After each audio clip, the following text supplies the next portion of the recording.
Rin, pemilik studio Upin Ipin, itu komentari dialog animasi anak Indonesia. Innalillahi wa inna ilaihi roji'un. Begini kisah sedih dari seorang hafizah asal Malaysia yang Berarti masih murah gorengan Kak Malaysia. seorang ayah di Sidoarjo rela makan 1 minggu 1 kali untuk membelikan susu bagi anak.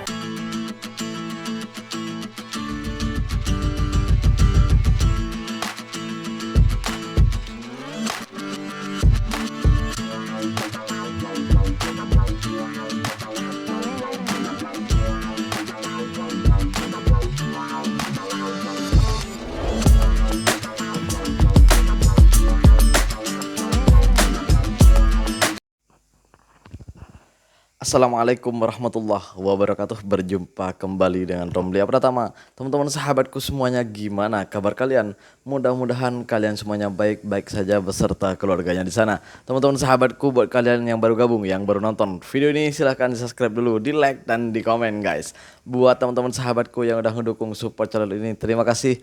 Mudah-mudahan kalian semuanya diberikan keberkahan umur, keberkahan rezeki, dimudahkan segala urusannya, baik urusan dunia maupun urusan akhirat. Amin ya rabbal alamin. Teman-teman sahabatku semuanya, seperti biasa guys, kita akan nge-reaction beberapa video yang lagi viral. Seperti apa videonya?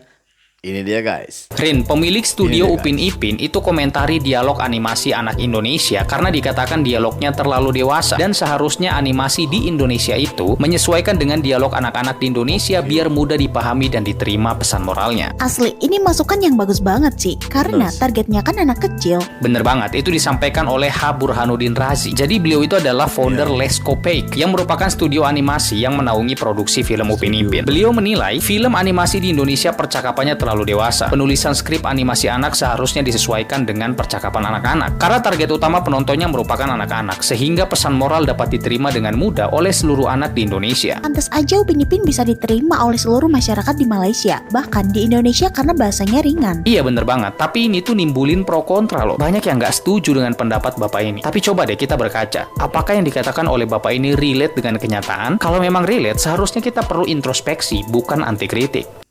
Gue setuju banget guys, gue setuju banget. Memang di Indonesia ini memang, waduh, kalau di dunia perfilmannya, di dunia animasinya, ya animasi itu sebenarnya kan sasarannya itu kan anak-anak gitu ya, masih budak-budak gitu.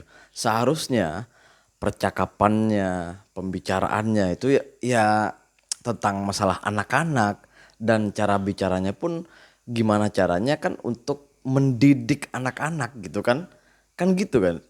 Animasi itu kan tujuannya seperti itu kan.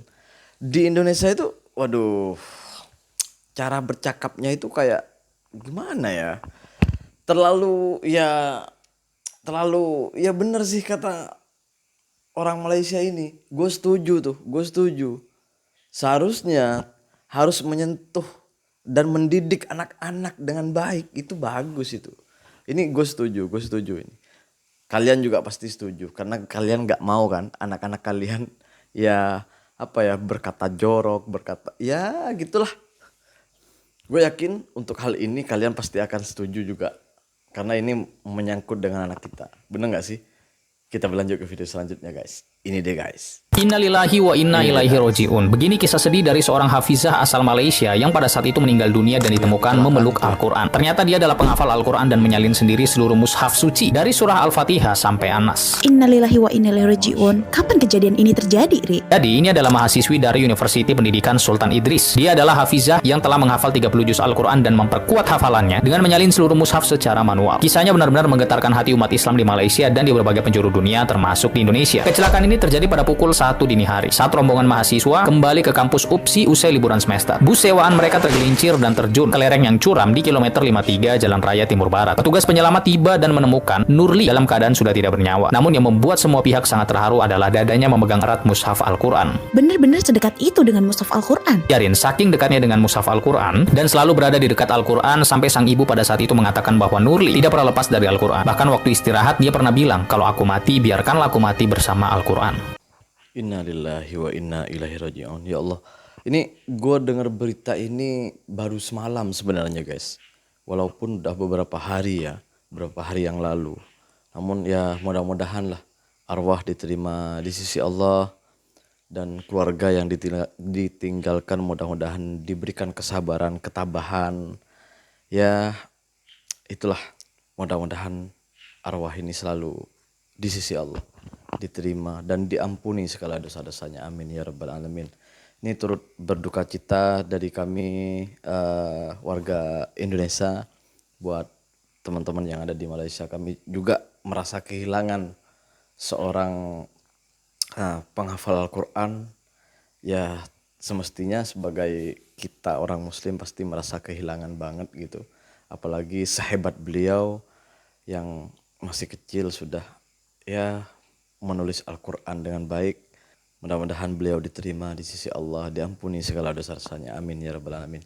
Kita berlanjut ke video selanjutnya guys. Ini dia guys. Kok tahu berapa Ini dia, harga guys. gorengan di Indonesia nih berapa sekarang? Relatif Ce, ada yang 1.000 sampai Gorengan 5.000. pula nih. Satu biji? Iyalah, Berarti masih murah gorengan kat Malaysia. masih murah bensin dekat Malaysia, cuma 7.000 per liter. Tapi faktanya banyak Ya, orang apa Indonesia tong yang berobat gas ke Malaysia. Karena di Indonesia pelayanannya tak sebagus dekat Malaysia. Kok bagus letak tuh tabung gas 3 kilo tuh. beda. Nanti meledak. Tak apa, biar aja seluruh orang dekat seluruh dunia ni tahu. Ini nih tabung gas Indonesia. Yang semetot tuh ya beda. Semetok cememol. Ya kalau gorengan sih ya. Gorengan terus minyak petrol atau bensin ya lebih murah di Malaysia guys. Lebih murah di Malaysia. Gaji mahalan di sana.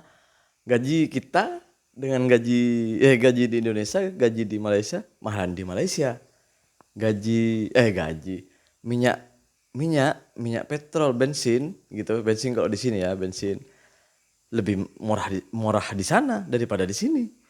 Terus ya dari segi makanan, gorengan apapun lah, camilan gitu ya. Ya lebih murah di sana daripada di sini. Terus kok bisa ya gaji lebih mahal di sana tapi makanan apapun lebih murah di sana. Gaji lebih mahal di sana. Makanan lebih murah di sana. Sini gaji murah, semua serba mahal. Bentar lagi ada kenaikan nih. Kenaikan minyak petrol atau bensin di sini. Di Indonesia. Gimana tuh? Gaji tetap aja kayak gitu. Tetap aja gini. Gimana tuh? Nggak ketimpangan tuh. Aduh. Mana kokori.